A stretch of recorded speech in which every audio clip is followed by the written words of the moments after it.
सनातन धर्म का संरक्षक के रूप में भी जाना जाता है। 12 साल तक ब्रह्मचर्य का पालन करते हैं। इंसान दुनिया में निर्वस्त्र ही आया है और स्वयं का पिंडदान करते हैं, लेकिन महिलाओं को साधु बनने की प्रक्रिया के तहत सिर को मुंडवाना होता है। महाकुंभ का सबसे बड़ा आकर्षण नागा साधु होते हैं। नागा साधु को देखने के लिए देश और विदेश के लोग महाकुंभ में आते हैं। नागा साधु को सनातन धर्म का संरक्षक के रूप में भी जाना जाता है। जब भी देश में कोई आपदा या विपदा आई है, नागा साधुओं ने मोर्चा संभाला है। उनके साहस का प्रमाण इतिहास के कई पन्नों में भी देखने को मिलता है। आज के इस अंक में आपको नागा साधु से जुड़ी 3 रहस्य बताने जा रहे हैं। इसके दौरान नागा साधु के जीवन के कुछ अनछुए पहलुओं को भी आपसे हम रूबरू करवाएंगे। नागा साधु का जो पहला रहस्य है वो है ये कि 12 साल तक ब्रह्मचर्य का पालन करते हैं और इसके बाद वो औपचारिक तौर पर दीक्षित होते हैं।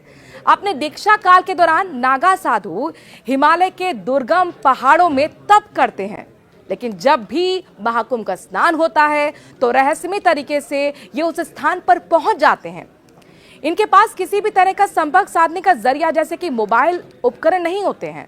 ऐसे में सवाल ये है कि आखिरकार महाकुंभ कब होने वाला है, कहां होने वाला है, ये जानकारी कैसे मिलती है?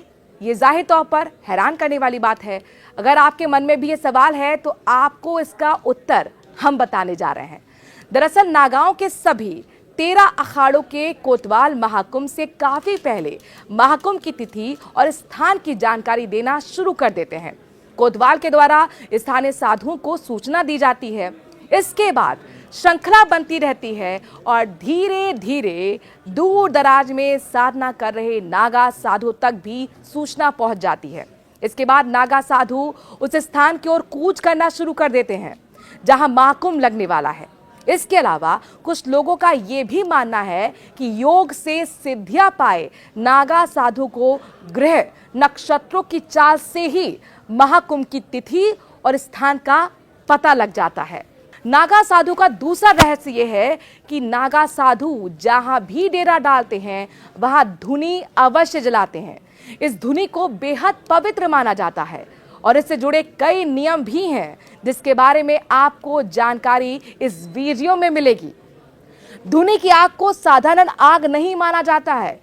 ये सिद्ध मंत्रों के प्रयोग से ही सही मुहूर्त में जलाई जाती है। इसे जलाने का एक नियम ये भी है कि नागा साधु बिना गुरु के आदेश या सानिध्य के धुनी नहीं जला सकता। एक बार धुनी जलने के बाद धुनी जलाने वाला नागा साधु को उसके निकट ही रहना पड़ता है। अगर किसी परिस्थिति में नागा साधु को धुनी के पास से जाना पड़े तो उसका कोई सेवक वहां जरूर होना चाहिए। नागा साधु के पास जो चिमटा होता है वो भी केवल इसलिए होता है कि धुनी की आग को व्यवस्थित किया जा सके। नागा साधु ये मानते हैं कि पवित्र धुनी के पास बैठकर अगर नागा साधु कोई भी बात बोल दें तो वो बात जरूर पूरी होती है। जब नागा साधु यात्रा करते हैं तो धुनी उनके पास नहीं होती है, लेकिन जहां भी ये अपना डेरा जमाते हैं वहां धुनी अवश्य जलाते हैं। और अब बात करते हैं नागा साधुओं के तीसरे रहस्य के बारे में। नागा साधु को आपने भी अवश्य देखा होगा, ये हमेशा निर्वस्त्र ही रहते हैं। इसके पीछे नागा साधु जो तर्क देते हैं वो ये है कि इंसान दुनिया में निर्वस्त्र ही आया है, प्राकृतिक रूप से व्यक्ति को संसार में रहना चाहिए, इसीलिए नागा साधु वस्त्र नहीं पहनते। दूसरी धारणा यह है कि वस्त्र धारण करने से उनकी साधना में भी विघ्न पड़ता है। अगर साधु वस्त्रों के मायाजाल में होंगे तो वहीं फंसे रहेंगे, तो उनके कारण काफी समय खराब भी होगा। यही वजह है कि नागा साधु कभी वस्त्र धारण नहीं करते हैं और धारण करना पसंद नहीं करते हैं। वो प्राकृतिक रूप से रहकर आसानी से हर कार्य को करते रहते हैं। योग करके नागा साधु अपनी देह को इतना मजबूत कर देते हैं कि हर परिस्थिति और जलवायु में वो निर्वस्त्र जी सकते हैं। ये तो वो बात हो गई कि नागा साधु के 3 रहस्य की। अब नागा साधु के अनछुए पहलू से आपको हम परिचित कराने जा रहे हैं। नागा साधु बनने की प्रक्रिया बेहद कठिन मानी जाती है।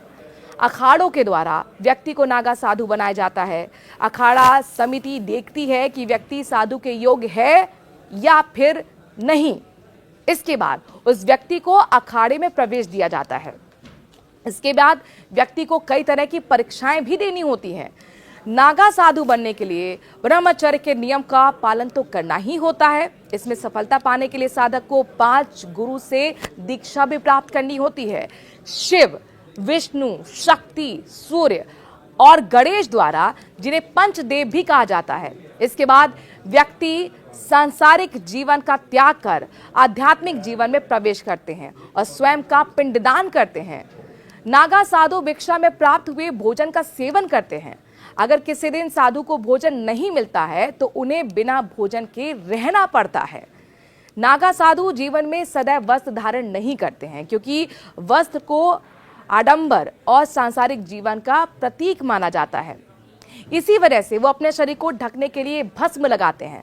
सबसे अहम बात आपको बता दें कि नागा साधु सोने के लिए भी बिस्तर का इस्तेमाल नहीं करते हैं। नागा साधु समाज के लोगों के सामने सिर नहीं झुकाते हैं और ना ही जीवन में कभी भी किसी की निंदा करते हैं, लेकिन वो वरिष्ठ सन्यासियों से आशीर्वाद प्राप्त करने के लिए सिर झुकाते हैं।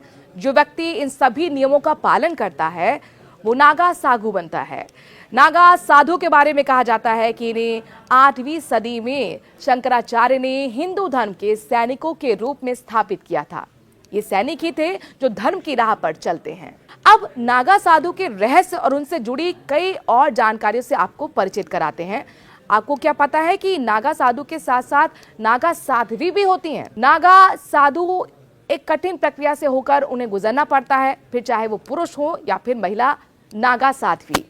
पुरुष नागा साधुओं के बाल लंबे होते हैं, लेकिन महिलाओं को साधु बनने की प्रक्रिया के तहत सिर को मुंडवाना होता है। महिला नागा साधु का सारा जीवन भगवान के लिए होता है। महिला नागा साध्वी बनने के लिए पहले उन्हें 6 से 12 साल तक ब्रह्मचर्य का पालन करना होता है। जो इसमें सफलता पाता है वही नागा साधु बनने के काबिल होता है। महिला नागा साधु को सिर्फ गेरुए रंग का बिना सिला हुआ वस्त्र पहनने की इजाजत होती है, लेकिन महिला नागा साधु अगर चाहें तो निर्वस्त्र रह सकती हैं। महिला नागा साधु को भी सांसारिक जीवन को त्यागना होता है। अग्नि के सामने बैठकर कठिन तपस्या करनी होती है।